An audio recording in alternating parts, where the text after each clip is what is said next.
When the A7 III first came out, it was such a milestone for full-frame cameras. It was a budget entry-level full-frame camera that was a hybrid. It did video really good, it did photo really good, and hopefully this year we should be getting an A7 IV. And I've been starting to wonder recently, what's it going to take Sony to replicate that success and do the same thing again? Now, I do not have the inside scoop with this.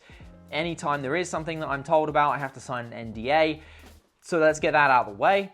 These are just my uneducated opinions, or hopes, I guess, more than anything else.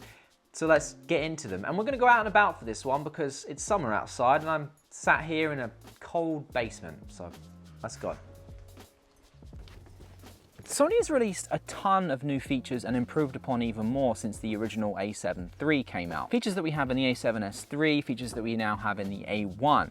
And I think when the A7 IV comes out, it's instantly going to become a bestseller because they're going to implement a lot of the features from those cameras. Not all of them, they can't put them all in because it will undercut those cameras and people wouldn't buy them.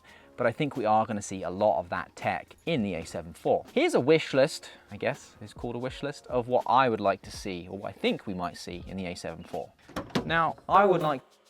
Just shooting S-Log 3! You're so overexposed! I can't do anything with that! Like to see 30 megapixels or higher.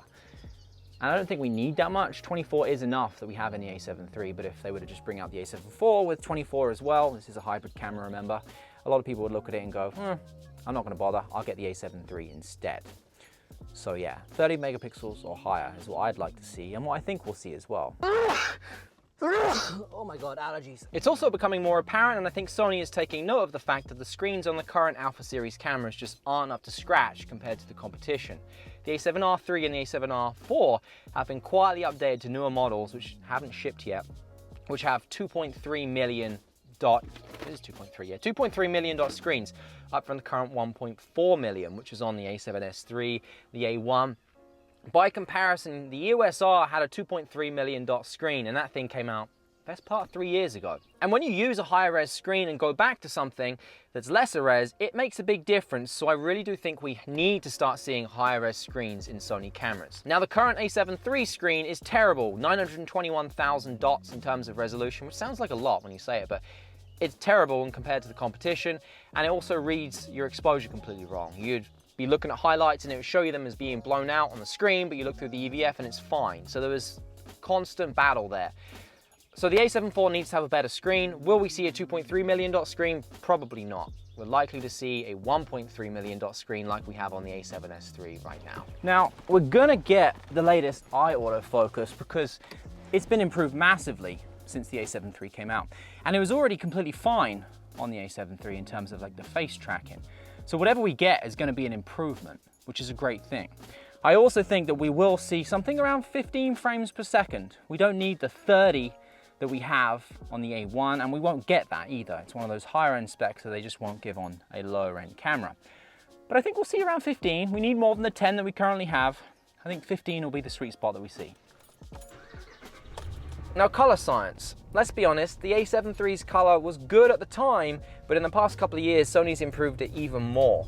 The A7S III, I think, was one of the very first cameras where people were raving about how Sony colors, not Canon colors, Sony colors looks good straight out of the camera, the standard profile, no need to grade. And there are times when you don't want to have to grade. Time, money, speed, that's the same as time, isn't it? But you get my point. There are situations where you don't want to have to grade. And that means you need your camera to match colors from a different camera. So if Sony changes the color hugely on the A7 IV from the A7S III, that's going to be a bit of a pain. So I'd like to see the color very much the same, just standard baked in as the A7S III's color is. If I want to use my A6100 and match it to my FX3 or A7S III and not grade, you can't. The colors are completely off. So we need to see a little bit of uniformity. And then what about S-Cinetone? Do you think we'll see it? I'm kind of up in the air. There's two ways of looking at it. One, they could reserve it for their higher end cameras and make you buy an A7S III or an A1. But two, it's a big thing that people like. And if they really want to make this camera a bestseller again, throwing S-Cinetone in there might be a good move.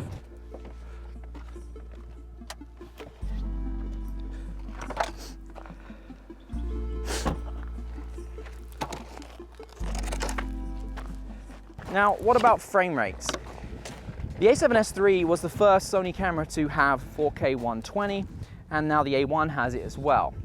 I don't think we'll see 4K 120 in the A7 IV. I think if they were to put that in there, it would massively undercut those cameras.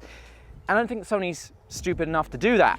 So I think we'll only see 4K 60, but for a lot of people, that is going to be more than enough. They don't need more than 4K 60. When I need slow motion 4K, I just use 4K 60, so that's what I think we'll see. And I don't think we'll see the 240 frames per second in HD, because I don't think a lot of people use it. One of the big reasons is you do need the higher end Sony memory cards anyway, and they're much more expensive than the V90 SD cards.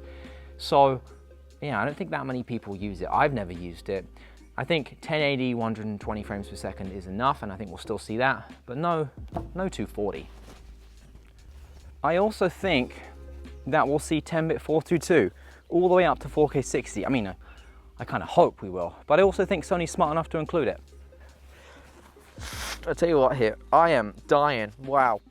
Whose idea was it to come out and do this? I should have stayed home in the AC where it's no allergies. What were we talking about? Low light. So the A7 III was already ahead of its time for low light. It was fantastic, but I think we'll still see improvements. The sensors have improved over the past couple of years, and I think we'll see better than the A7 III on the A7 IV. It won't be as good as the A7S III or the A1, again, because Sony can't undercut themselves, but it'll be better, I hope. If all these things turn out to be true, it's gonna be a pretty good camera, isn't it? Now, body-wise, I don't think we'll see a huge amount of changes. Sony seems to quite like their bodies a certain way. That's what she said. We might see a few little tweaks, a couple of little button changes here and there, but in general, I don't think the body will change that much.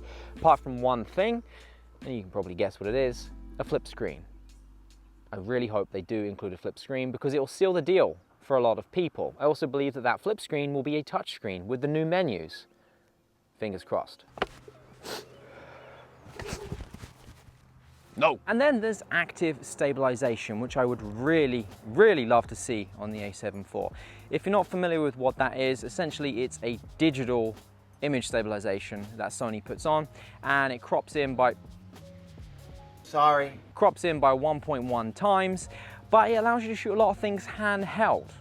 I shoot all my 4K 60 handheld for B-roll, and it just gives you a good kind of stabilization. It works really well. It's on the A7S III, it's on the A1.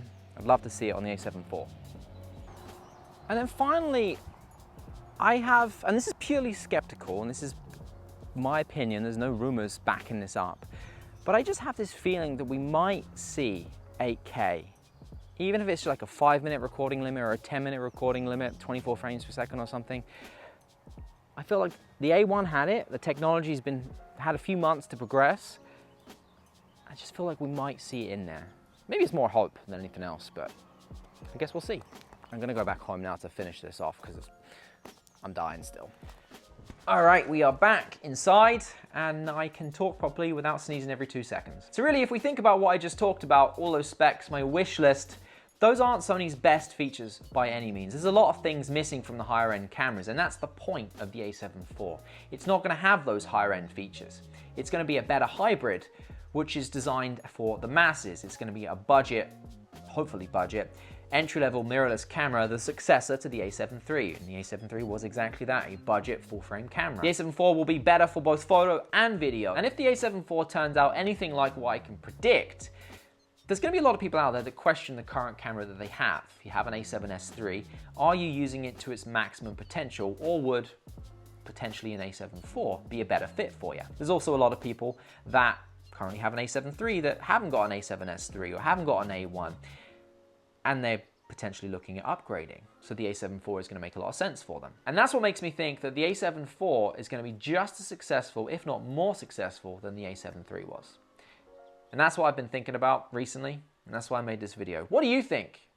You think what I talked about is on the right track, or you think Sony's gonna go a different route? Interested? Pop a comment down below. Otherwise, thanks for watching. I'll see you in the next one. Take care.